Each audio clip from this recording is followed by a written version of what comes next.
Hello students, welcome to our channel commerce achievers by Khushi Gupta. और आज हम आपको पढ़ाएंगे चेक। आज हम आपको बताएंगे कि क्रेडिट इंस्ट्रूमेंट का जो एक इंस्ट्रूमेंट है, सबसे पहला चेक, वो क्या होता है, उससे कैसे माल, उसके द्वारा कैसे माल खरीदा जाता है। आज हम आपको उस चीज़ के बारे में नॉलेज देंगे, ठीक है। तो हम स्टार्ट करने जा रहे हैं चैप्टर नंबर 3 क्लास 10th का, ठीक है स्टूडेंट्स। देखिए, जब कोई माल खरीद रहा है, ठीक है, लेन देन कर रहा है, तो उसके लिए हमने माल खरीदा, तो हमें उसके बदले में क्या देना होगा, कैश देना होगा। ये चेक से पेमेंट, मतलब पेमेंट करना होता है, ठीक है। जब हमारे पास गुड्स आएगा तो हमें उसको पेमेंट करना होता है। तो जब हम उसे पेमेंट करेंगे तो उसे हम किससे कर सकते हैं, कैश से कर सकते हैं, ठीक है, चेक से कर सकते हैं, या फिर विनिमय विपत्र से कर सकते हैं, ठीक है, बिल्स एक्सचेंज से कर सकते हैं। और उसे उधार भी दे दिया तो उसका भी बाद में पेमेंट करते हैं, ठीक है। तो अब देखिए चेक क्या होता है। अब ये होगा कि अगर हमने चेक से पेमेंट किया तो चेक होता क्या है, ये तो पता हो हमें, ठीक है। तो चेक की परिभाषा क्या है कि चेक एक शर्त रहित लिखित आज्ञा पत्र है जिसमें किसी निश्चित बैंक को आज्ञा दी जाती है कि वह एक निश्चित धनराशि एक निश्चित व्यक्ति को अथवा उसके आदेश अनुसार क्या हो किसी अन्य व्यक्ति को अथवा उसके मांगने पर दे दे, ठीक है। समझ में आया, नहीं आया हो तो एक बार कि चेक एक ऐसा शर्त रहित वो है, लिखित पत्र होता है जिसमें क्या होता है कि एक निश्चित बैंक होती है, उसकी अब जैसे एक निश्चित बैंक है तो उसने आगे दे दी कि हाँ आप ये हमारी 200 रुपए की राशि है, हमने इसका माल खरीदा, या 5000 का हमने माल खरीदा, तो हम उसे क्या कर सकते हैं, चेक से उसका पेमेंट कर सकते हैं। तो बैंक ने हमें आगे दे दिया हमें कि हम इतने का 5000 का पेमेंट बैंक से कर सकते हैं, चेक के द्वारा कर सकते हैं, ठीक है। तो एक निश्चित व्यक्ति क्या होता है, तो उसके आदेश अनुसार अगर उसने हमसे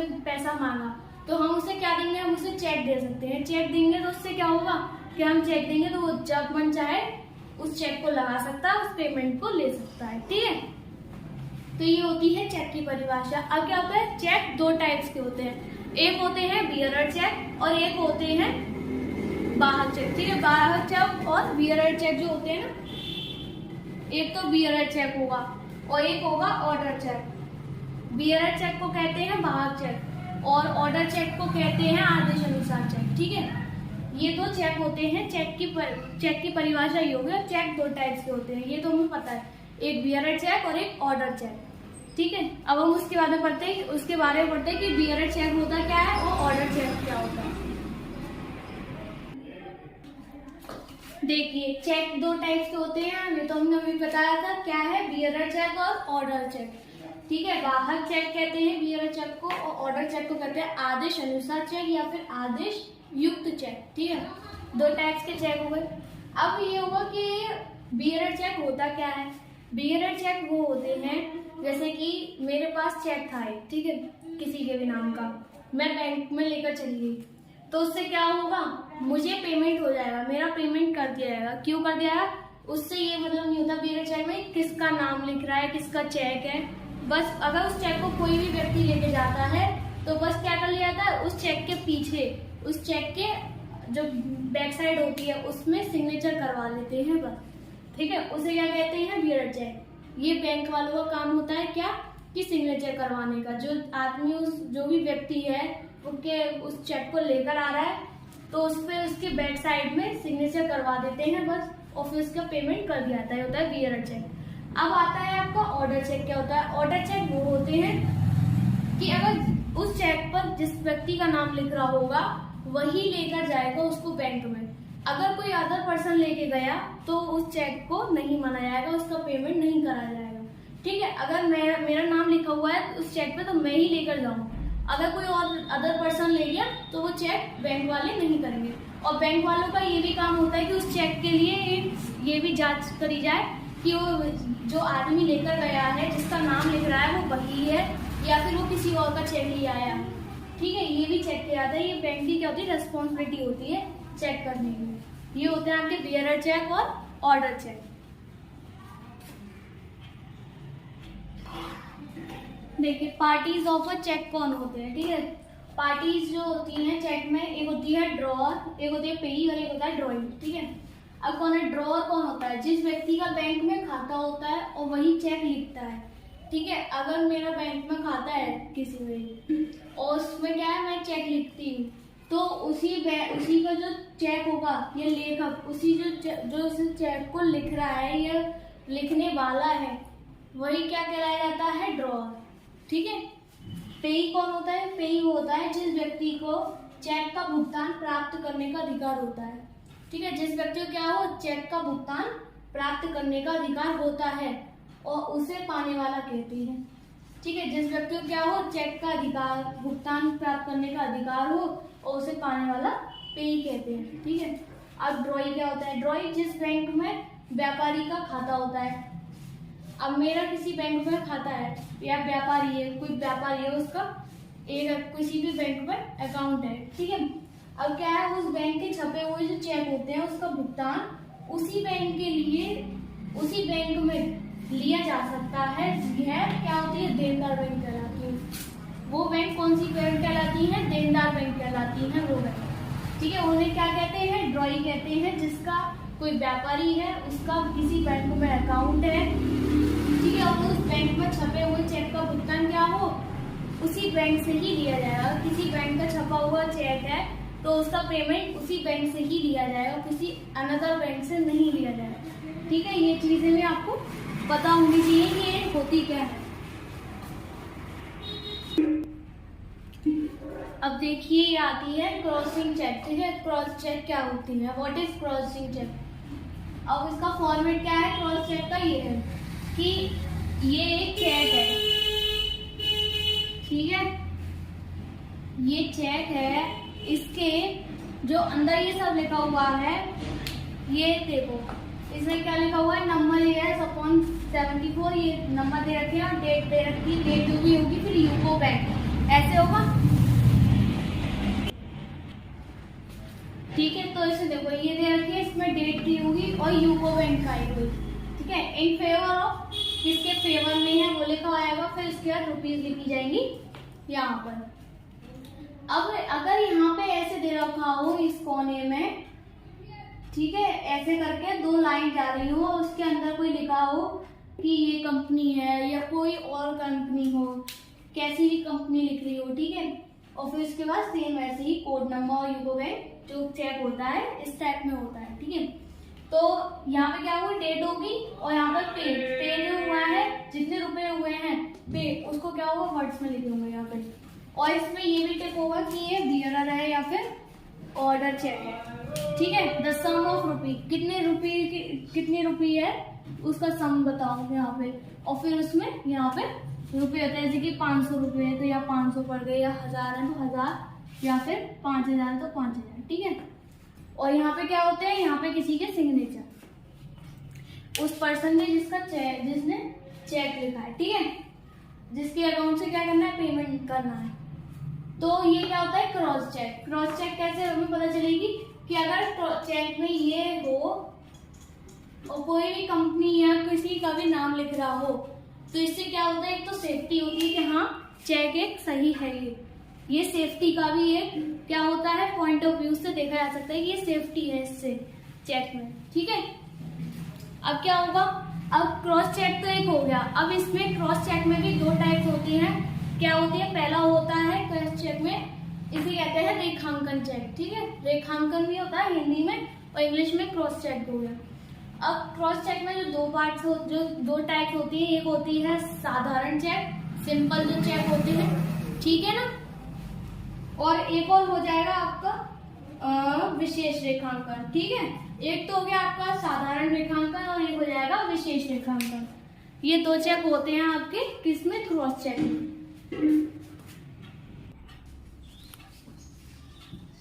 देखिए अब क्या आता है? व्हाट इज एंडोर्समेंट मीन्स बेचान क्या होता है, या फिर क्या कहेंगे हम इसे? प्रस्थांकन क्या होता है, या तो प्रस्थांकन या फिर बेचान। What is endorsement? चेक की राशि का क्या होता है? भुगतान प्राप्त करने का अधिकार किसी दूसरे व्यक्ति को ट्रांसफर कर दिया जाता है, और उस उद्देश्य से क्या होता है? चेक आदि की फीड कर, या चेक हो या फिर क्या हो, कोई भी आपका ड्राफ्ट हो या कोई भी बिल्स ऑफ एक्सचेंज हो, तो इसकी क्या हो? उसकी पीठ पर, मतलब उसके उल्टी साइड उसके अपोजिट साइड पर क्या होता है, धारक द्वारा अपने हस्ताक्षर, जो भी धारक होगा उसके द्वारा क्या होगा, हस्ताक्षर कर दिए जाएंगे और उसे क्या होगा, पृष्ठांकन कहलाता है वही। ठीक है ना। तो क्या होगा कि चेक की राशि का भुगतान प्राप्त करने का अधिकार किसी दूसरे व्यक्ति को दे दे। अगर कोई व्यक्ति है ना, उसने क्या करा, अपना चेक का उसका जो पेमेंट करने का, जो पेमेंट प्राप्त करने का अधिकार था, क्या कर दिया, किसी दूसरे व्यक्ति को दे दिया है, दूसरे व्यक्ति को दे दिया गया, ट्रांसफर कर दिया है। तो उससे, उसके उद्देश्य से जो क्या होता है, चेक हो या ड्राफ्ट हो या कोई भी बिल्स ऑफ एक्सचेंज या कुछ भी हो, तो उसकी क्या होता है, उसके अपोजिट साइड पे धारक द्वारा सिग्नेचर करा दिए जाते हैं और हस्ताक्षर कराने का उससे क्या कहते हैं, इंडोर्समेंट कहते हैं। ठीक है, इंडोर्समेंट ये होता है। अब क्या होता है, इंडोर्सर क्या होता है, इंडोर्सर क्या होता है, इंडोर्सर बेचान करने वाला व्यक्ति को बेचानकर्ता कहते हैं। ठीक है, इंडोर्सर क्या होता है कि जो बेचान कर रहा है, जो बेचान कर रहा है, करने वाला व्यक्ति है, उसको क्या कहेंगे, इंडोर्सर कहते हैं।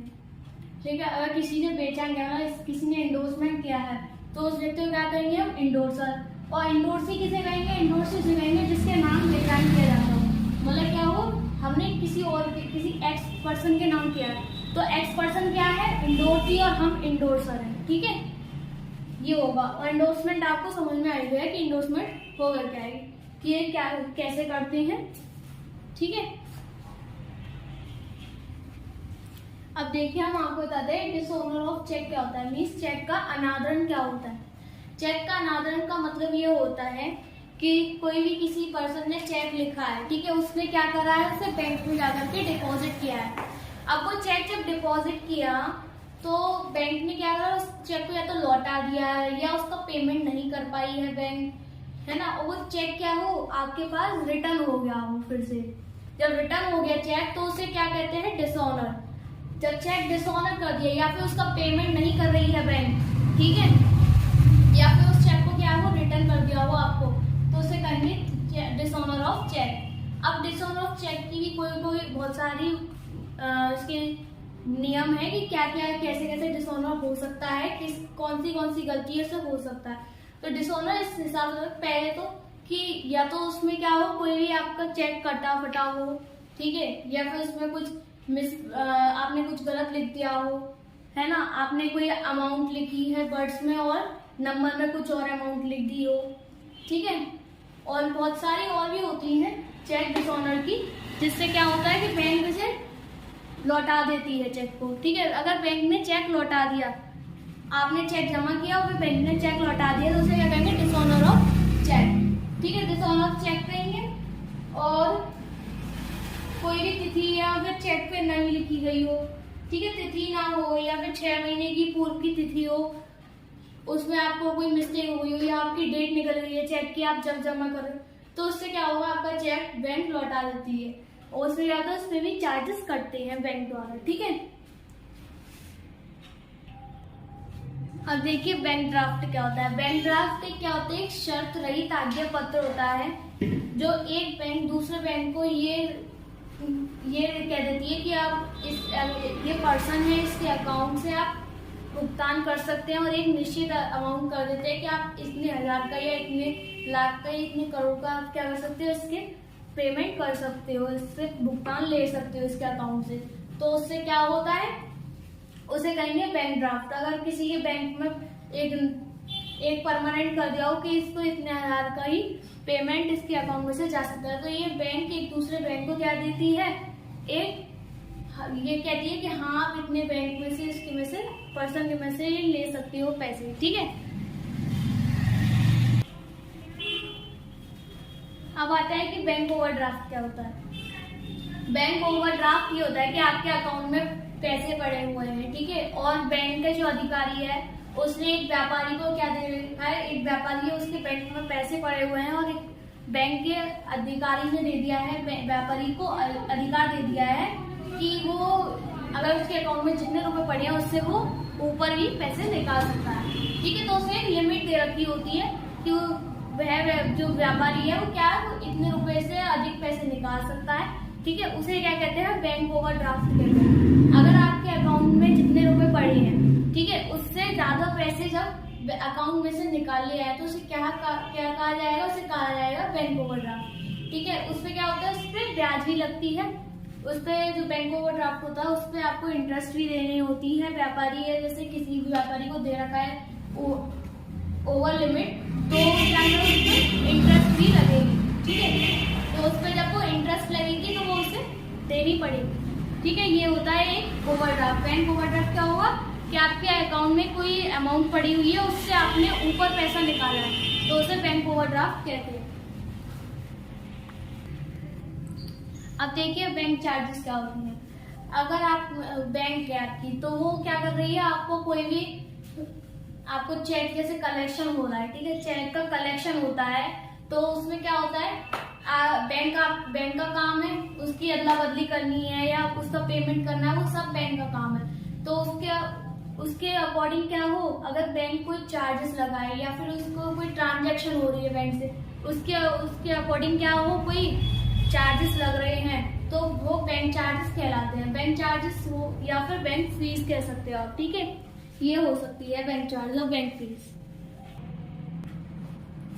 देखिए अब होता है कि एंट्री क्या होती है। ठीक है, अब हम एक करंट अकाउंट की एंट्री देखेंगे कैसे ऐसे होती है। अगर कैश डिपॉजिट कर रहे हैं किसमें, बैंक में, ठीक है, नकद राशि जमा कर रहे हैं बैंक में, तो उसकी क्या होगी entry, bank account debit to cash account being cash deposited into bank.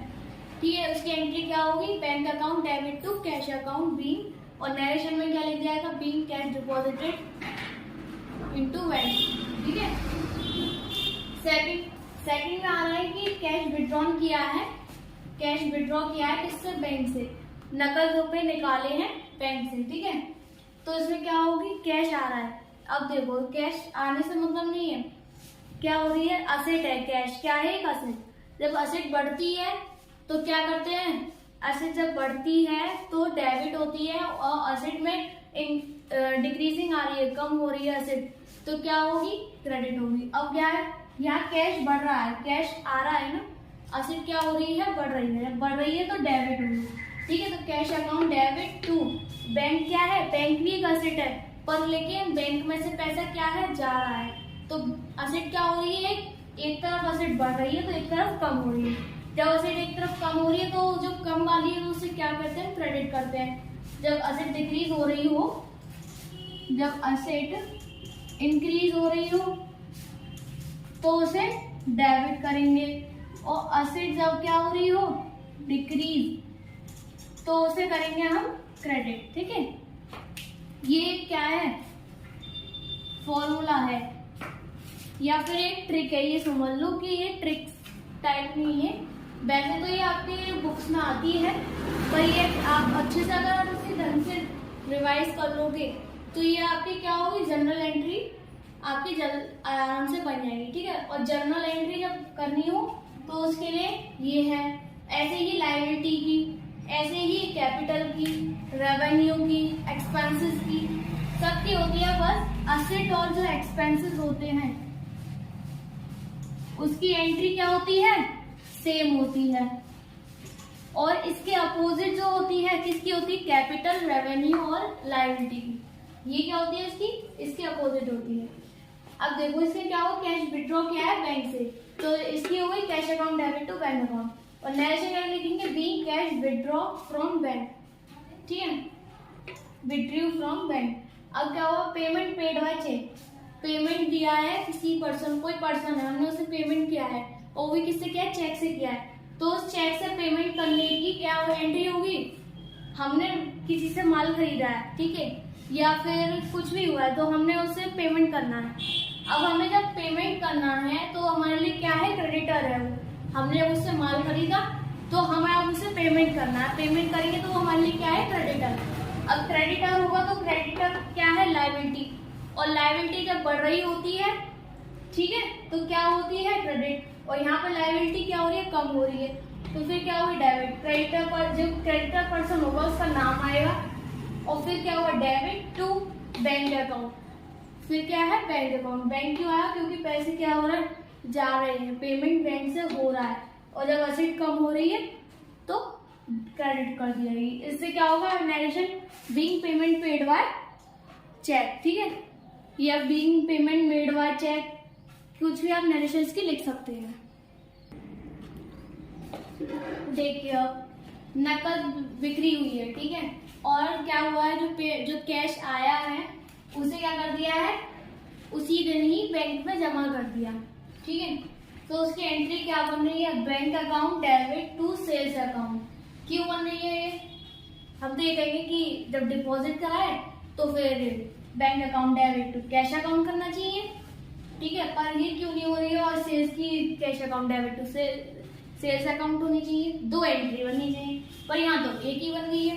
तो यहाँ एक ऐसे बनी है कि जो कैश आया है, अगर कभी भी कैश आया है या कुछ भी हुआ है, ठीक है, और उसी दिन ही क्या हुआ है, हमने बैंक में जमा कर दिया है पेमेंट या कैश, तो उस कैश को, उसकी एंट्री कैसे बन रही थी, उसे क्या हुआ कि हमारे पास जो कैश आया हमने हाथ की तरफ दिखा दिया कि वो बैंक में, ठीक है, तो उसकी क्या हुआ एंट्री बनेगी, वो बैंक बैलेंस बढ़ गया। जब बैंक बैलेंस बढ़ रहा है तो असेट है बैंक किस में आती है, असेट होती है बैंक, और जब असेट बढ़ रही होती है तो डेबिट होती है, तो bank account debit to sales हुई है, ये भी तो लिखेंगे, ये तो नहीं हम bank account debit to cash ही लिख दे, बस कैश से ही ट्रांजेक्शन कर, कैश से तो नहीं हुई है, कैश ही भी तो पता चले कहाँ से आया है, सेल हुई थी अभी तक कैश आया, तो to sales account being amount of sales deposit into bank. उससे सेल से क्या हुआ है, हमारा रेवेन्यू बढ़ा, रेवेन्यू बढ़ रहा है, जब सेल्स करी है तुम्हारे पास पैसा आया है, और रेवेन्यू बढ़ेगा तो क्रेडिट होता है रेवेन्यू,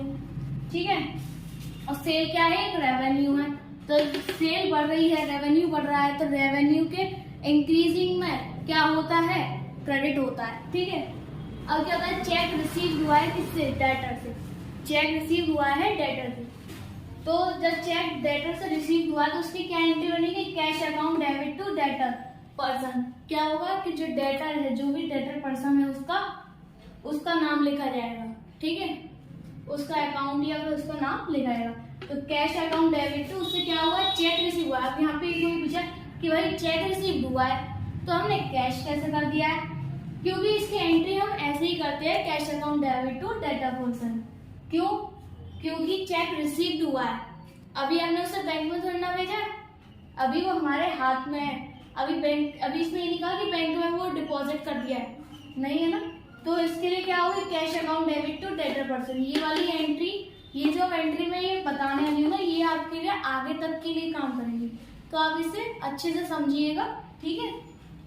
नेक्स्ट डे क्या हुआ है, चेक, ये ऊपर वाला जो चेक था, ये वाला जो चेक है, ये नेक्स्ट डे क्या कर दिया है, बैंक में जाके डिपॉजिट कर दिया।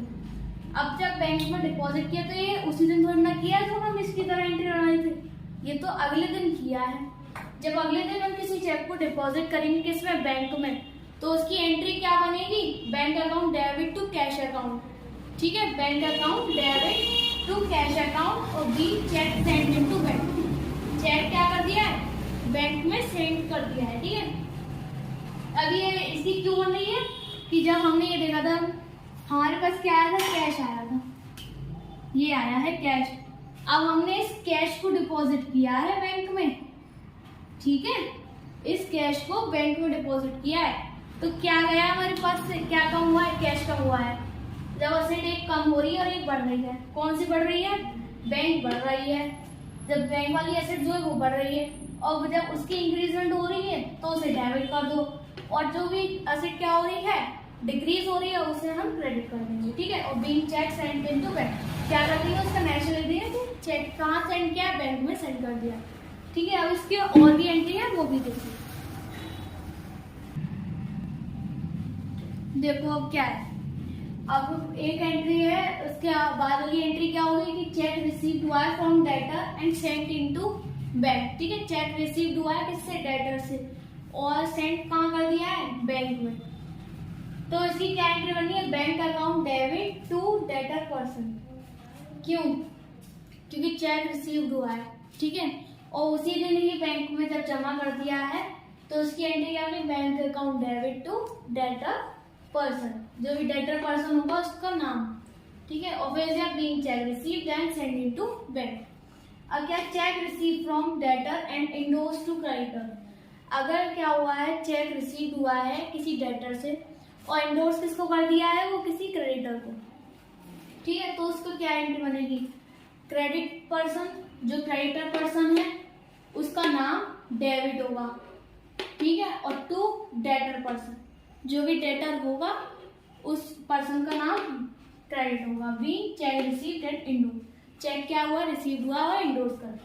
अगर क्रॉस चेक रिसीव हुआ है किससे, किसी डेटर से क्रॉस चेक आया है, तो उसकी एंट्री और चेकों से थोड़ी सी बढ़ जाएगी। क्यों, क्योंकि जब चेक रिसीव हुआ था तो हमने बनाई थी cash account debit to debtor person, पर इसमें क्यों चेक हुई, इसमें क्यों चेंज हो गई है बैंक अकाउंट टू, तो इसमें बैंक, ये क्या है, ये है क्रॉस्ड चेक। ठीक है, जब क्रॉस चेक रिसीव होते हैं तो उसकी एंट्री क्या कर दी है, और सीधे ही इसमें ये नहीं कहा है कि आगे, हमें इसी में ये भी नहीं बताया कि कब ये चेक कब डिपॉजिट किया है। ठीक है, तो इसकी ये नहीं है कि उससे अलग हो, एंट्री वैसी होगी, पर इसमें ये नहीं बताया कि ये सेंड कब किया है बैंक को, तो इसकी एंट्री फिर कैसे कर दी जाएगी, bank account debit to debtor person. क्यों, जैसे हमने इसकी करी है ऐसे ही हम इसकी करेंगे। अगर कभी चेक रिसीव हो रहा है और क्वेश्चन में नहीं गिवन है कि ये बैंक में जमा करा भी है चेक या नहीं, तो उसकी सीधे सीधे एंट्री ये बन जाएगी। अगर कहा है उसके बाद वाली नेक्स्ट ट्रांजेक्शन में या और भी नेक्स्ट से नेक्स्ट ट्रांजेक्शन में कैसे भी लिखा हो कि ये चेक रिसीव हुआ था, उसके बाद थोड़ी 1-2 दिन के बाद जो क्या हुआ है वो चेक बैंक में डिपॉजिट कर दिया, तो उसकी एंट्री बनेगी क्या, पहले वाली cash account debit to debtor person, और फिर सेकेंड वाला बैंक में डिपॉजिट होगा चेक, तो फिर क्या होगी, bank account debit to cash account. ठीक है, यही होंगी। और अगर गुड्स परचेज किया है और उसका पेमेंट किया है किससे, चेक से। ठीक है, गुड्स परचेज किया और चेक के द्वारा किया है वो परचेज, तो उसकी क्या एंट्री नहीं, पेमेंट किससे हुआ है, बैंक से। ठीक है, तो गुड्स खरीदा था, परचेज अकाउंट। ठीक है, डेबिट टू बैंक अकाउंट। क्यों क्रेडिट हो रहा है, क्रेडिट इसलिए हो रहा है बैंक अकाउंट कि जब असेट कम हो रही है, ठीक है, असेट जब कम होगी तो वो क्या होती है, क्रेडिट होगी ना, तो बस इसीलिए ही purchase account debit to bank account. और इसकी नरेशन क्या होगी, बीइंग गुड्स बॉट। ठीक है, being goods bought and paid by cheque, payment paid by cheque या पेड बाय चेक, ऐसे कैसे भी लिख सकते हैं ऐसे। ठीक है, तो अब हम इस वीडियो को एंड करते हुए यही बताना चाह रहे हैं कि ये तो हमने आपको इतनी एंट्री बताई है, अब अगली वीडियो में हम इसके आगे की एंट्रीज को बताएंगे। ठीक है, कि कैसे कौन सी एंट्री किस हिसाब से करेंगे अगर बैंक से ट्रांजेक्शन हुई है तो। और thank you for watching our video, और हमारा चैनल जरूर सब्सक्राइब करें और शेयर करें और लाइक और कमेंट करें। अगर आपको कोई भी प्रॉब्लम हो किसी भी क्वेश्चन में या किसी भी टॉपिक में, तो आप हमें कमेंट करके बताएं। ठीक है, जिससे कि हम आपके डाउट को क्लियर अच्छे तरीके से कर सकें। अगर आपको कोई भी चीज़ लग रही है कि नहीं समझ में आ रहा, तो आप हमें कमेंट करके बता सकते हैं कि ठीक है, और हम उसका आपको जवाब ज़रूर देंगे। और thank you for watching our video.